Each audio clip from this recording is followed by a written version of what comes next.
Mega love shoutout. Nandito tayo sa Billionaire News Channel. Maleta Boys, skip Senate probe. Flood control scandal widens. Senator Trillanes on point. Pasok, Senator. By the Gatchalian bloc in the Senate. This comes days after the alleged bagman tagged more individuals in the flood control scandal. But as they drag more names into the controversy, their legal battle is also escalating with the threat of more libel complaints. Let's get on point with former Senator Antonio Trillanes. Good evening, sir. Thank you for joining us tonight. Good evening, Willard, and to our viewers. Sir, let me start by asking for your reaction on the decision of the so-called 18 Maleta Boys to skip today's Blue Ribbon Committee hearing called by the bloc of Senate President or Acting Senate President Sherwin Gatchalian and instead chose to appear in a press conference in the office of Senator Robin Padilla. Your thoughts, sir? Yan pong 18 Maleta Boys na yan, makikita nyo yung pattern. Tinatago sila nila Baligod from cross-examination. Kaya gusto nila yung mga controlled environments like press cons or yung hearing ng mga kakampi nilang mga senador.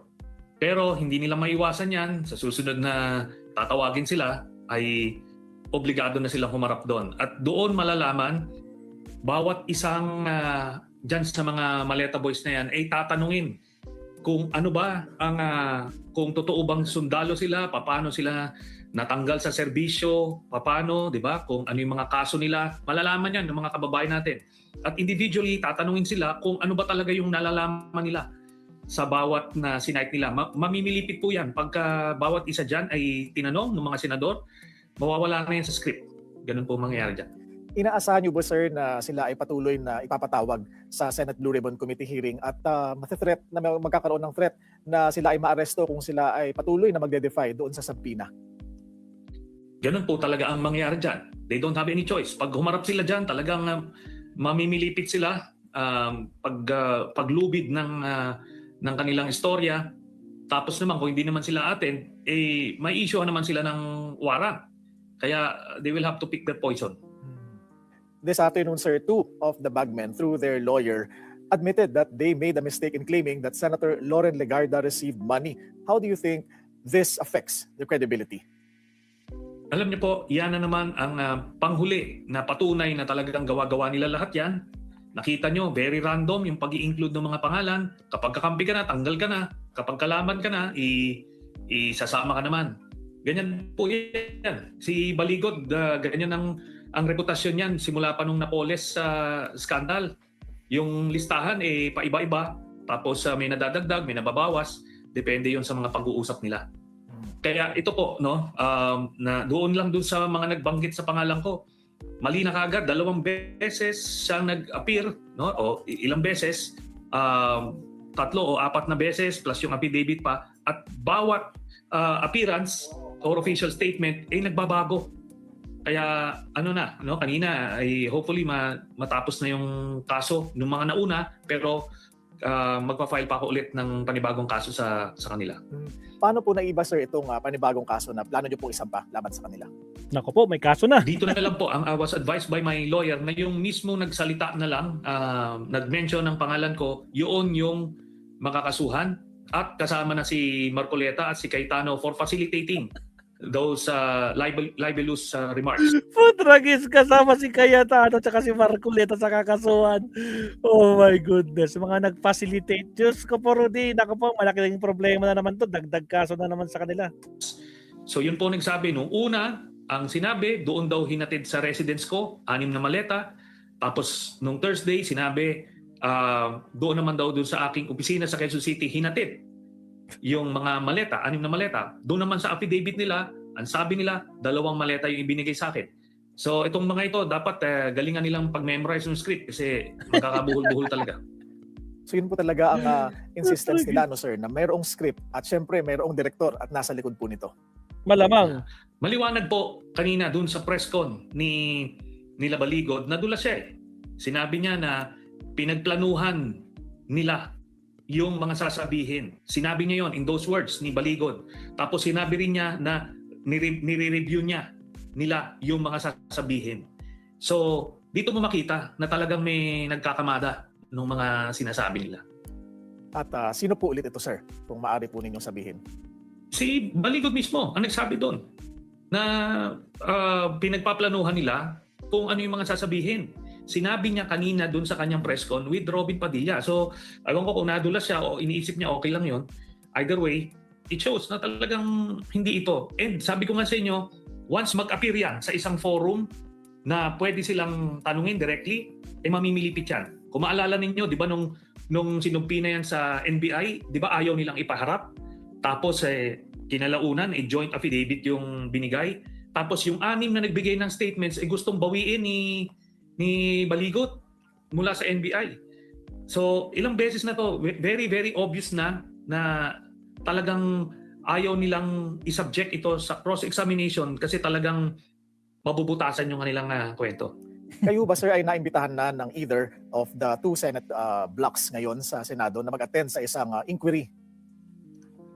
Hindi pa po ako naimbitahan noong legitimate na Blue Ribbon Committee na headed by Senator Erwin Tulfo. Yun naman kay Marcoleta, ano lang naman yun parang kwentuhan lang naman yun.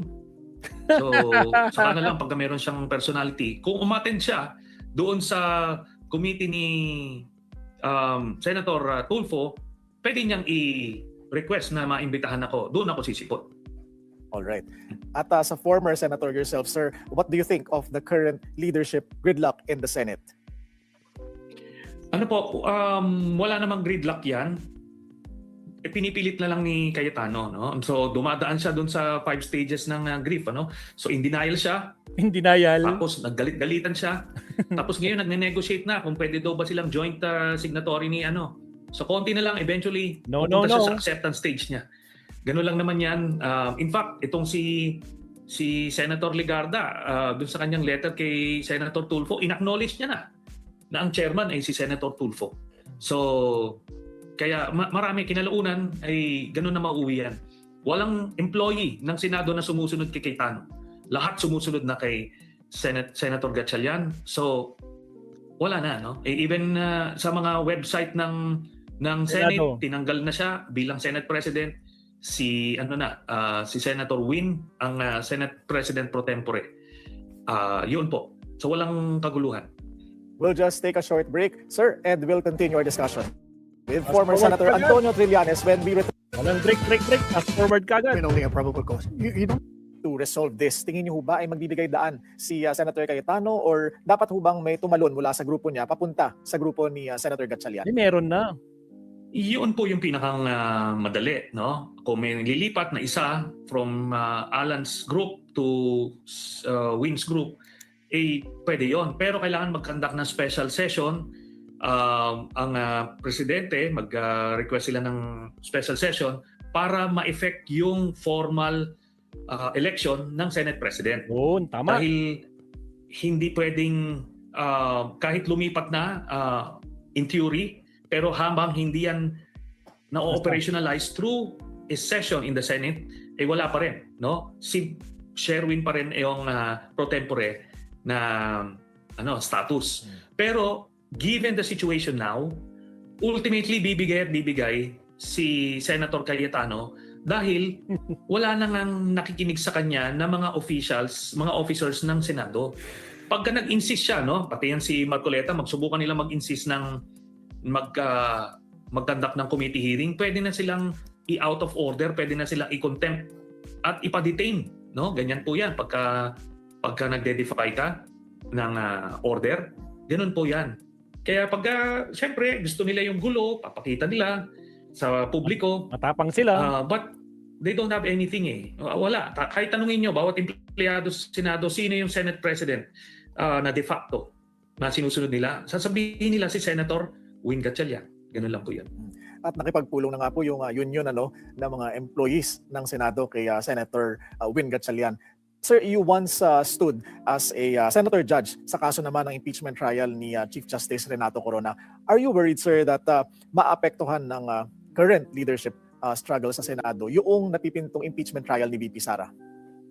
Hindi po. I'm not worried kasi nga po merong mekanismo ang Senado to deal with unruly senators or those who would try to defy or was this mutiny against a duly elected acting Senate President.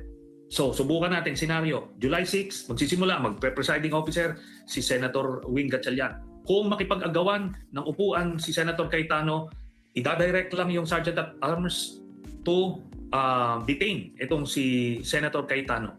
So, tapos na.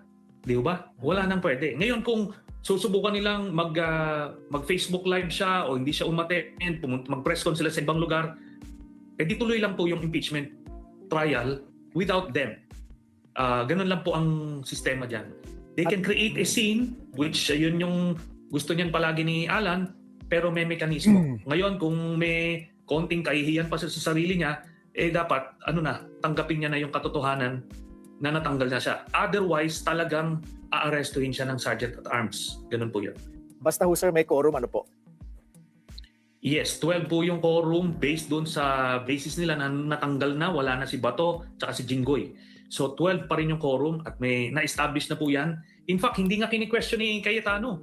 May Alan sa Supreme Court yan. Dapat nag-file na siya ng appropriate cases sa Supreme Court para ma-assert niya yung sinasabi niya. Kasi hindi.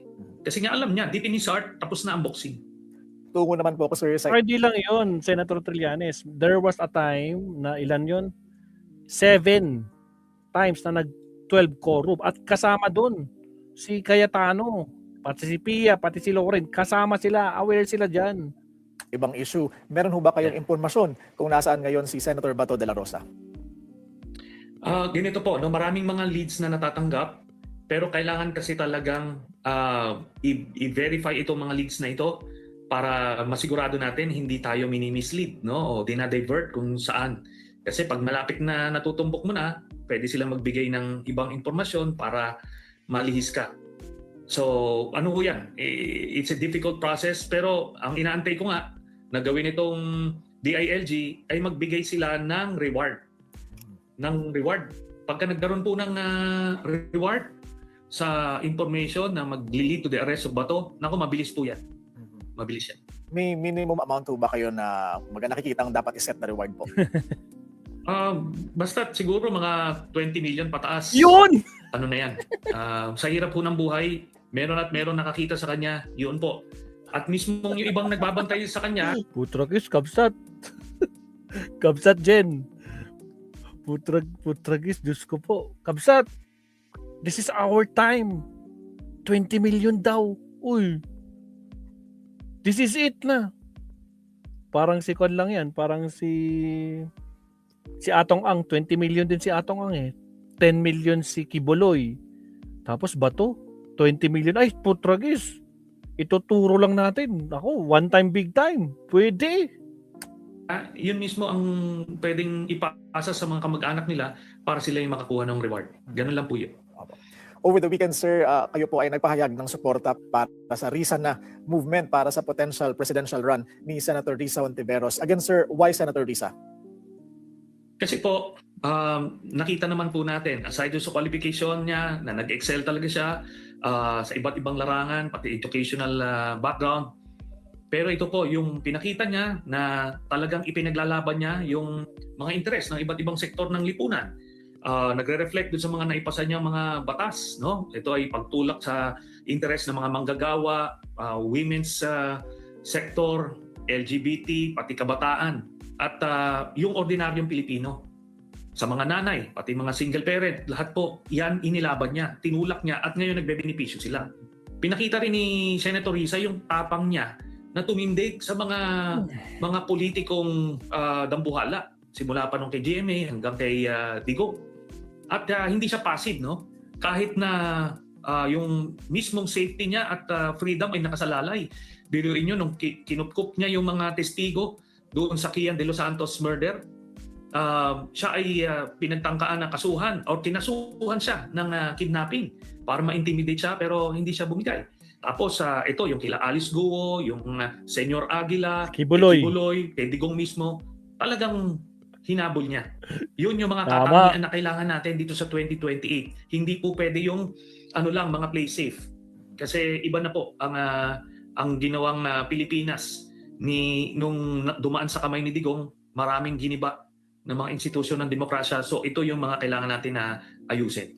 Is this choice final, sir? What if Senator Risa chooses not to run and support someone else? Lahat naman po yan ay magbabago depende sa circumstances at hand. Ultimately, it's going to be her choice. Kung hindi po siya tutuloy by next year, edi ano po tayo? Alangan namang ituloy pa rin natin. So siya po ang may pasya niyan. At we will just follow kung ano ba ang magiging desisyon niya ultimately. Meron ho ba kayong napipisil o nakikitang vice presidential candidate na pwedeng i-partner kay Senator Risa? Ang aking tinutulak po ay magsanib puwersa yung administrasyon at yung middle forces. Kasi itong middle forces ngayon ay nandirito, no? Basically, aligned yung interest nila as far as being anti-Duterte is concerned.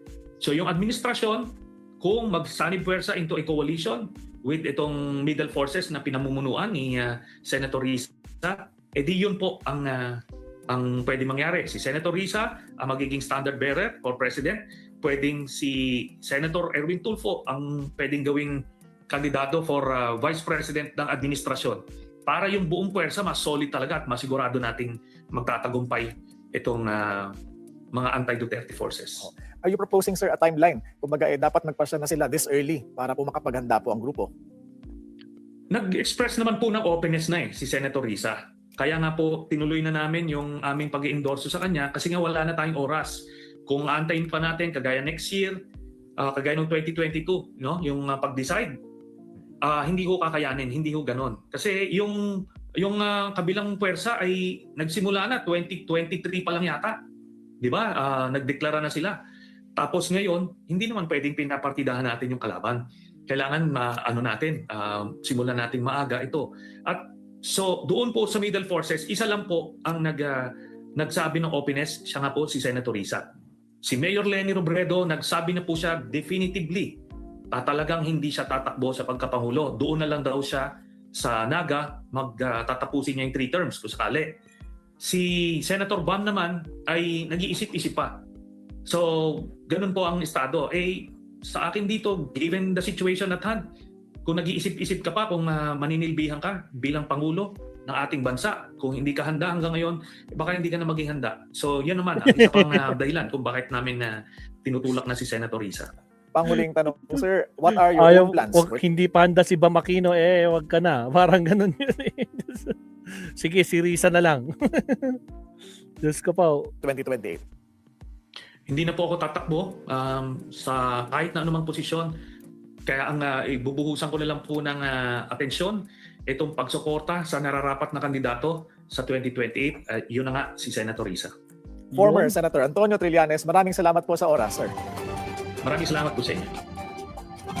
Alright, maraming salamat, Senator Trillanes. Naka-live si Attorney Claire, mga kabsat. Naka-live siya ngayon.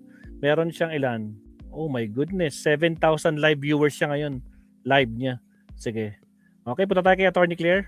Bisitahin natin si Attorney. Countdown muna tayo.